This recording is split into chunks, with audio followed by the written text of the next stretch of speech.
मध्य प्रदेश की आर्थिक राजधानी में आज सीएम क्या पहुंचे कि कांग्रेस के लिए आफत खड़ी हो गई।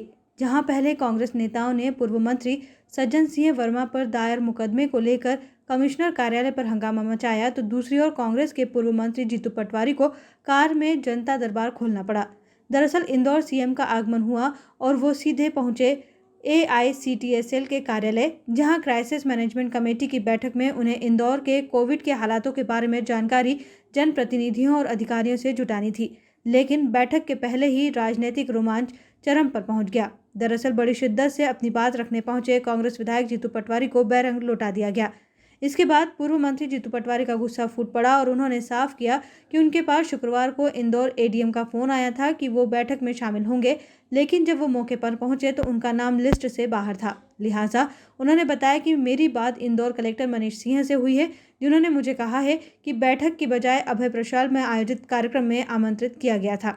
अपने अपमान से बिफरे पूर्व मंत्री जीतू पटवारी ने पहले नर्सिंग एसोसिएशन की समस्याएं सुनी और उनके कार दरबार से उन्होंने ऐलान किया कि जब जनतंत्र और इंदौर का अपमान किया जा रहा है, ऐसे में सीएम से क्या उम्मीद रखी जाए, जो जनता के सवालों को कांग्रेस विधायक के मार्फत नहीं सुनना चाहते हैं।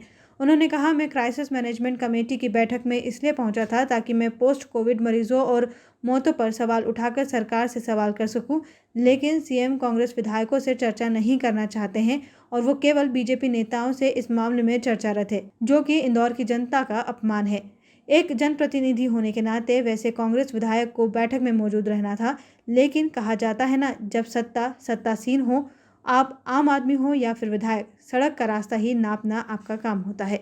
लेकिन पूर्व मंत्री पटवारी ने ये सवाल उठाए हैं कि जहां उन्हें मौजूद रहना था वहां उनका नाम सूची में शामिल नहीं और अभय प्रशाल में आयोजित कार्यक्रम में उन्हें ताली बजाने के लिए बुलाया गया, जहां सिर्फ सीएम को सुना जा सकता है। फिलहाल बैरंग होकर लौटे पूर्व मंत्री का गुस्सा 7वें आसमान पर है, जिसकी झलक उन्होंने मौके पर ही दिखा दी है। मुख्यमंत्री जी, इसमें बीजेपी के विधायक, बीजेपी के नेता, क्राइसिस मैनेजमेंट के सारे लोग, उनका लिस्ट में नाम था, मैं देख के आया। मुझे कल फ़ोन आया था ADM का, उन्होंने कहा कि आपको समीक्षा में आना है। पुलिस ने जब कहा कि सर आपका नाम नहीं है, तो मैंने कोई बात नहीं, मैंने ADM से पूछ लो, उन्होंने बुलाया था। इतने में मेरी कलेक्टर का फ़ोन आया, मनीष सिंह जी का। उन्होंने कहा कि सर आपको यहाँ आमंत्रित नहीं किया गया है, आपको आमंत्रित किया गया है खेल प्रशाल में, जहाँ पर मुख्यमंत्री भाषण देंगे और हम ताली बजाएंगे। ये समीक्षा की मीटिंग है। यहाँ पे हम जो कोविड के बाद पोस्ट कोविड सामाजिक परेशानी आ रही है, क्या आ रही है, कर्मचारियों को जिनके साथ योद्धा कहा गया था, जिनके साथ न्याय करने की बात कही थी, वो चाहे पुलिस विभाग हो, चाहे मेडिकल लाइन से जुड़े हुए लोग हैं, उनके साथ अन्याय हो रहा है। नर्सों हड़ताल पे है। ऐसे ही जितने टेम्परेरी जॉब पे लोग रखे थे साल भर से, फिर उनको निकाल दिया है।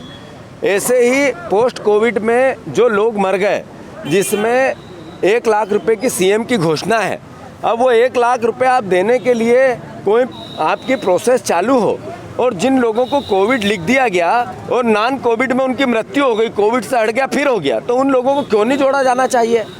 ऐसे तमाम मुद्दे, स्कूल की फीस, इस कोविड के बाद काम धंधे सबके बंद थे, बच्चों पर प्रेशर है, पालकों पर प्रेशर है कि फीस भरो। ये सब मुद्दे CM से हमें चर्चा करने थे, मैं पूरी फाइल बना के लाया था। तो CM हमसे चर्चा नहीं करना चाहते हैं, जनप्रतिनिधि विधायकों से चर्चा नहीं करना चाहते हैं। एक तरफ कहते हैं युद्ध को मिलकर लड़ना है और दूसरी तरफ जो हमारी वाहवाही करे उनके साथ मिलकर बात करना है और जो सवाल खड़ा करे वो होना ही नहीं। ये लोकतंत्र का अपमान है, ये इंदौर शहर का अपमान है, ये अपमान है एक जनतंत्र की व्यवस्था का। मुख्यमंत्री जी से आशा नहीं थी, मुझे दुख हुआ। शिवराज सिंह जी, जैसे मैं बार बार बोलता हूँ, आप चोरी के रास्ते से मुख्यमंत्री बने हो, डाका डालकर मुख्यमंत्री बने हो, पर हमारे मुख्यमंत्री हो आज यार। हम मुख्यमंत्री से एक जनप्रतिनिधि बात नहीं करेगा तो कौन करेगा। और वो सलीके से, कोई ऐसी बात नहीं कि जिससे कि एक मुख्यमंत्री की गरिमा रखना हमारा धर्म है और उस गरिमा का ध्यान रखते हुए अपनी बात कहते हैं।